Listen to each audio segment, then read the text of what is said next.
एक बार की बात है, एक शराबी अपनी शराब पीने की आदत से बहुत परेशान था। एक दिन वह एक महात्मा के पास गया और बोला, मैं शराब पीने की आदत से बहुत दुखी हूँ। इसके कारण मेरा घर बर्बाद हो गया है, मेरे बच्चे भूख से मर रहे हैं, मेरे घर की शांति नष्ट हो गई है। आप ही बताइए, अब मैं क्या करूँ। महात्मा ने कहा, अगर तुम्हें शराब से इतनी परेशानी है तो तुम इसे छोड़ क्यों नहीं देते। उस आदमी ने कहा, मैं शराब को छोड़ना चाहता हूँ, लेकिन यह मुझे नहीं छोड़ रही है। महात्मा ने मुस्कुराते हुए कहा, ठीक है, तुम कल आना, मैं तुम्हें शराब को छोड़ने का तरीका बता दूंगा। अगले दिन वह व्यक्ति फिर से उस महात्मा के पास पहुंचा। उस आदमी को देखते ही महात्मा खड़े हुए और पास के ही एक पेड़ से चिपक गए।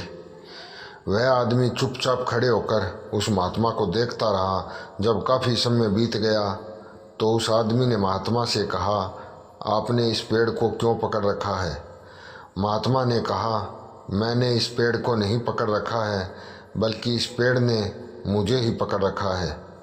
उस आदमी ने आश्चर्य के साथ उस महात्मा से कहा, मैं शराबी हूँ, मूर्ख नहीं।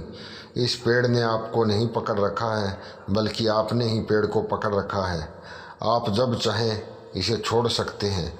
यह सुनते ही उस महात्मा ने पेड़ को छोड़ दिया।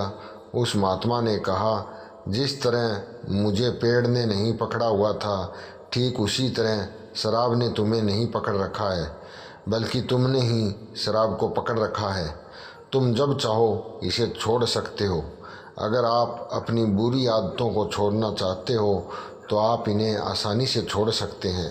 अगर कोई भी इंसान कुछ भी करने का दृढ़ संकल्प कर ले तो वह उसे आसानी से कर सकता है। कहानी के अंत में एक बात कहूँगा दोस्तों, अगर आप समय पर अपनी गलतियों को स्वीकार नहीं करते हैं तो आप एक और गलती कर बैठते हैं। आप अपनी गलतियों से तभी सीख सकते हैं जब आप अपनी गलतियों को स्वीकार करते हैं। कहानी अच्छी लगी हो तो चैनल को लाइक और सब्सक्राइब करना न भूलें, बेल आइकन ऑन। धन्यवाद।